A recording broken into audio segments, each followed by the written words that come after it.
আজকের ভিডিওতে আমি দেখাবো কিভাবে খুব সহজেই ডায়া সিম্বলটা দিতে পারবেন। এখানে দুইটা অপশন দেওয়া আছে, একটা কিবোর্ড শর্টকাটে দেখাবো আর একটা হলো ডিসপ্লে থেকে দেখাবো। আপনারা সর্বপ্রথম ডায়াটা ডাবল ক্লিক করে ওপেন করবেন, স্পেস দিবেন, এখানে পার্সেন্ট সি দিবেন। কি দিবেন? পার্সেন্ট সি, অটোমেটিকভাবে ডায়া আসবে।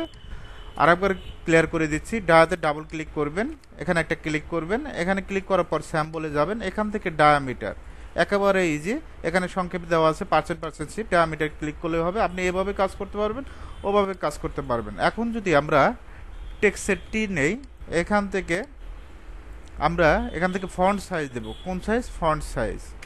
আর এখান থেকে ফন্টটা সিলেক্ট করব, যে কোনো একটা ফন্ট ইউজ করলাম। এখান থেকে আমরা লিখে দেব 10 মিলি। ডা কীভাবে দিবেন? Percent C, 6 inches center to center. আশা করি দিতে পারবেন।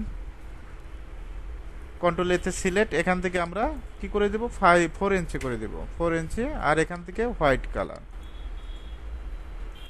ব্লু কালার থেকে হোয়াইট কালার। আশা করি ডা স্যাম্বলটা দিতে পারবেন। এখন কোনো কারণে যদি আপনি সাইজটা, ফন্ট টেক্সটের সাইজটা যদি বড় করার প্রয়োজন পড়ে, জাস্ট আমরা কি করব? ডাবল ক্লিক করব, কন্ট্রোল এতে সিলেক্ট, এখান থেকে আমরা 4 ইঞ্চির জায়গায় 8 ইঞ্চি করে দিব। ওকে।